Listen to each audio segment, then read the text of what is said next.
Hi, this is Jason Fielder with the Daily Forex Report for July 30th. We're looking at the US Japanese yen pair.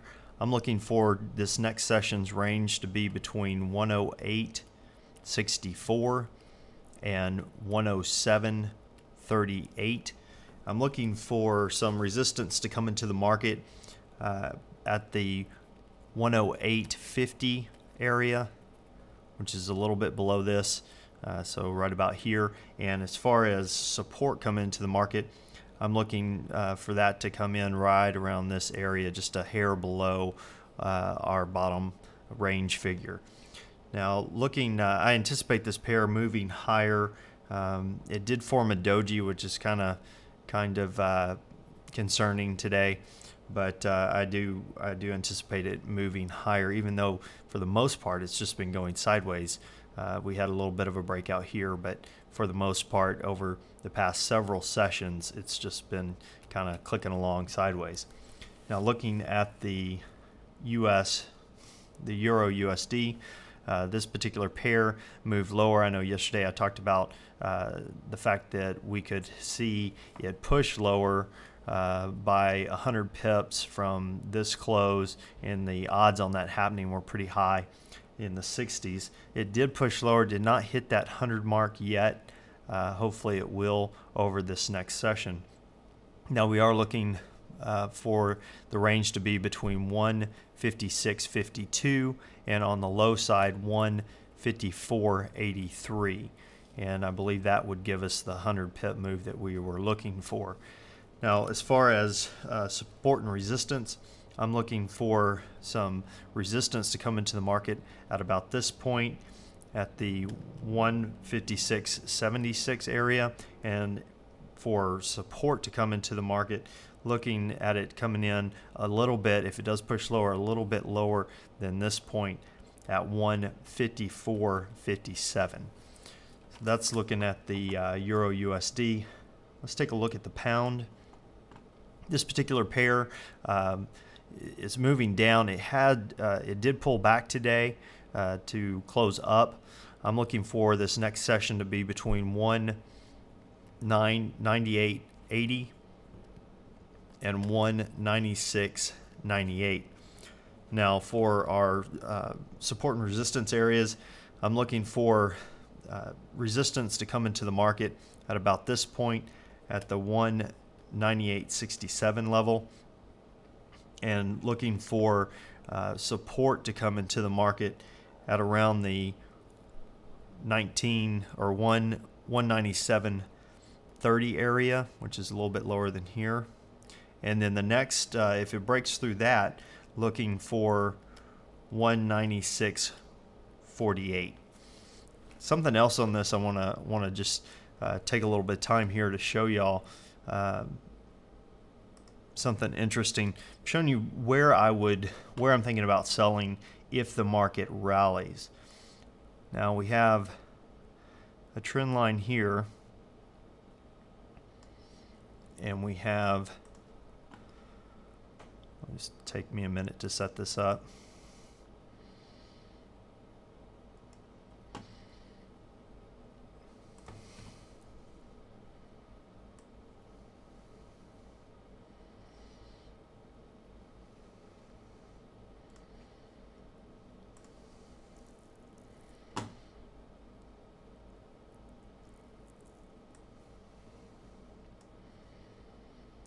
Hopefully things are starting to come into focus on this particular one. Now where do you think I'm going to sell if it rallies?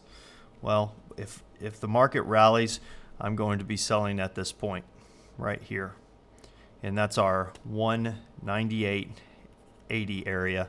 I'm going to put a stop loss at this point, which is about 40 pips higher than it, and it's in case the market does continue higher. But if the market pushes up to this point, I'll sell short, and I'll look to exit that trade here. Now if for some reason we don't get the rally, you know, if the market doesn't push higher but pushes lower off of this, I'll be looking to sell short around this area and looking for some support to come into the market and exit at this point. So that's kind of what I'm looking at for the pound during the next session. If we rally up to this point, I'm going to sell short, put a pretty quick stop loss in the market. I know it's fairly close, 40 pips or so, with the anticipation that it's going to continue down as it did in this situation here. And it's you know, if this happens again, we'll sell and then look for a target at about this point. If it doesn't, if the market does come on down, looking to sell here and get out at the support area. Now looking over at the US Swiss pair, looking for the market to be between 1.0557 and on the low side 1.0407 area.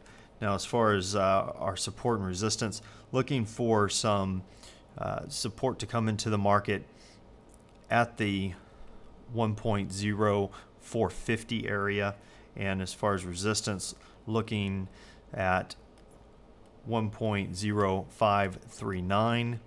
And then if the market does continue higher beyond that, the second point I would be looking at would be the 1.0599 area. Well, that about does it as far as the technical part. We do have some news announcements coming out tomorrow.